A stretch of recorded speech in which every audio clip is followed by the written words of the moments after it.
Kakainis naman tong asawa ko. Birthday ko pa naman ngayon. May regalo sa akin, wala. Sa kapitbahay, parating nandun. Nag-iinom na naman yun.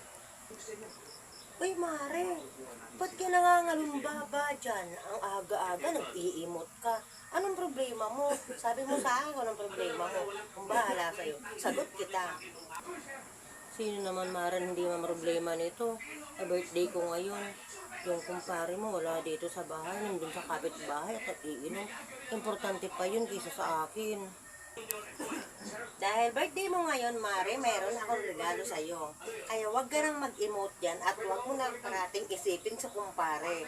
Ito, Mare, oh, bulaklak para sa'yo.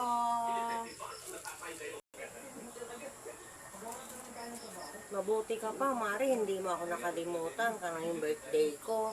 Ang ganda naman ito, Mare. Thank you, Mare. At saka, Mare, saan ba nanggaling tong bulaklak na to, Mare? Huwag kaya nang tanong-tanong dyan, Mare. Kung saan ang galing yan, Mare. Binigyan na nga kita. Tanong ka pa ng tanong. Sige na, sagutin ko na lang sinasabi mo. Nanggaling lang yan sa tabi-tabi, Mare. Libre lang yan. Saan ba na sa tabi-tabi? Sabihin mo sa akin kung saan to galing yan sa tabi-tabi. Sabihin ko na nga sa'yo, Mare, kung saan ang galing yan. Di ba sabi ko sa'yo, Mare? Dyan lang yan sa tabi-tabi, libre yan. Ang galing nga pala yan, Mare, sa sementeryo. At huwag kang mag-alala, Mare. Nagpaalam na ako doon sa patay sa sementeryo.